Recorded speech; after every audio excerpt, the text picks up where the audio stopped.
Sculpture is a three-dimensional art form. There are several different types of sculpture. The three that we're going to focus on is a relief sculpture, sculpture in the round, and kinetic sculptures. A relief sculpture is created on a flat, two-dimensional surface like a piece of cardboard. Different layers are added by cutting and gluing the cardboard so that it pops off of the surface. Relief sculptures are one-sided, which means they're only sculptural on the front. So if you turn around to the back, it's just the back of your sculpture. This is a great example of a relief sculpture. It is made using a foam board and cardboard pieces. The cardboard pieces are glued so that it pops off of the surface, and when you turn the board around, it is just the back. In order to create layers on your sculpture, you can use these things called foam dots. They are sticky on both sides, and you just peel, you stick, and then you can stick your other object so that it pops off of the surface. You can create your own foam dots or tabs using cardboard by cutting them into smaller pieces so that then you could glue something to it, which will then set off of the surface. Sculptures in the round are three-dimensional sculptures. This means they are meant to be viewed all the way around. For three-dimensional sculptures, you should be able to pick up the sculpture and look at the bottom, on the side, the top, and the front.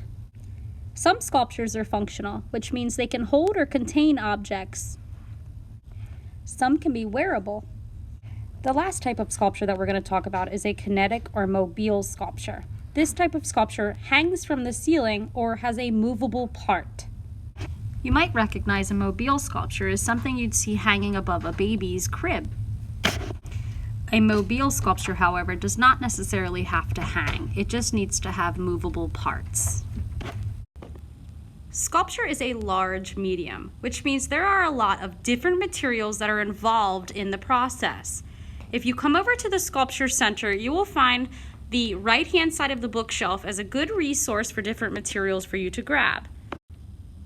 On the bookshelf, you'll find a blow dryer and a heat gun, which are great for drying your paint or melting crayons, straw, CDs and cassette tapes, hole punchers, your cutting tools, large tape, bubble wrap, large pieces of mat board, scissors, scotch tape, masking tape, metal aluminum foil, wooden scraps, plastic bags, small tape rolls, seashells, large tape rolls, bottle caps, rocks and some more mat board, records, sticks and straws, rope, and leather.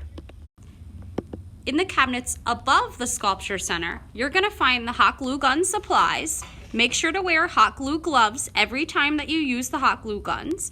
You'll find twisty wire and regular armature wire, popsicle sticks to help you push the hot glue around so that you don't burn yourself, sandpaper, and a Dremel tool that'll help you carve. In this cabinet, you'll find your glue supplies on the bottom and then your wood burning tools on the top. If you move over, you're going to move more into your collage materials, so pieces of paper, magazines, paper doilies. This is like a mixed media cabinet, which stores a whole bunch of random materials. Pipe cleaners, feathers, jumbo sticks, fasteners. This cabinet contains glitter, googly eyes, twine, ribbon, buttons, beads, and any kind of supply that you might need in order to create or embellish your project. This drawer here is the tool drawer. You'll find screwdrivers, pliers, wire cutters, clamps, measuring tape, and safety glasses. Anything that you might need in order to make your sculpture. Below this drawer contains more recycled materials like old card parts, rocks, mason jars, paper towel rolls. You can find any scrap pieces of cardboard located in the cardboard container. Be sure to not throw any trash in these containers and to only keep usable pieces of cardboard. When you're ready to start sketching for your sculpture, you want to sketch multiple views. You can sketch the front and the back or the front and the side. Once you have your image sketched, you want to break the sculpture down into parts. You will want to draw each shape individually and then label the size dimensions. Once you have each piece, you want to decide how many of each shape that you need.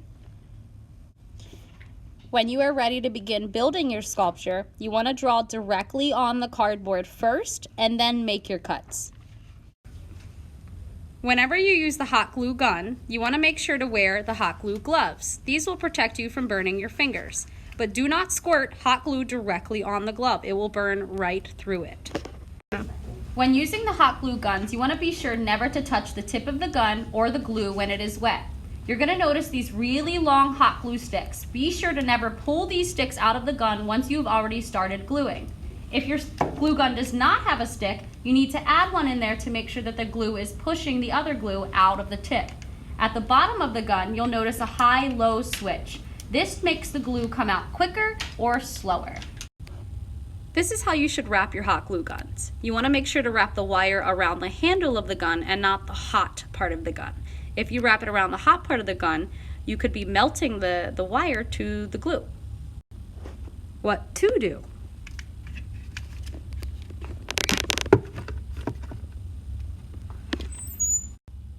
This is how you don't wrap the glue gun. What not to do. You're going to use this surface here to hot glue on. Just in case you get it on the countertop, it will just sit on the paper and we will peel away the paper at the end of the marking period. Your cutting mats are located in this drawer.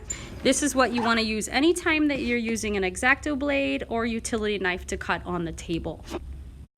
The best way to cut a cardboard circle or round shape is to use these large orange scissors.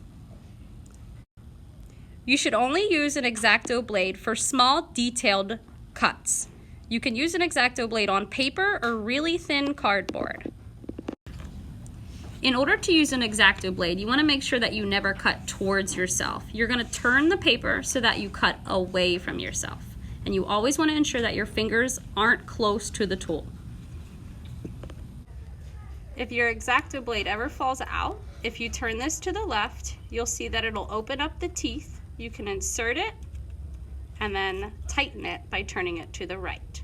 When using an X-Acto blade, you also want to be sure to never cut in the air. Always cut flat onto the surface.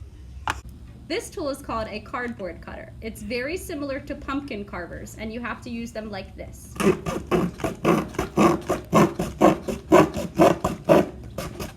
You can also use the cardboard cutters to cut in between a table. Just watch your fingers. All right, this here is a paper cutter. It's great for cutting your cardboard into perfect shapes. In order to open the blade, you have to push down to pull this thing up.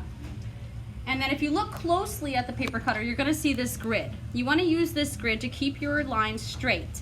You will also see the ruler at the top of the paper cutter. You always want to put your pieces to the top of the paper cutter in order to give you straight lines. You're going to raise the blade, slide it over, keep your fingers away from the blade, and then chop. You never want to cut down here. Cutting down here, you're using the weak part of the blade. So always cut at the top. When you're done with the paper cutter, be sure to put the blade back down. Don't forget to lock it. These are the different ways that you can attach cardboard. The more that you use these techniques, the stronger your cardboard sculpture will be. Now that you know about the different types of sculpture, where everything is located in the sculpture center, and how to start sketching, let's first go over the safety test. You must be aware of your body, your tools, and other students at all times when working with the sharp cutting knives. Number 2, you should draw your shapes onto the cardboard with pencil before cutting them out. Number 3, you want to cut from the edges of the cardboard and not the center. It's always easier to use the edges. Number 4, you must never cut towards yourself, your hand, or your fingers when working with the sharp cutting knives.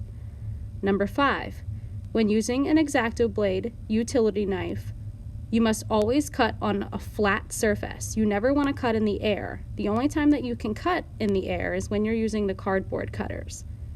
Number 6, if using the paper cutter, you must never cut more than one piece of cardboard at a time. You can't stack them up and cut them. You have to only use one piece.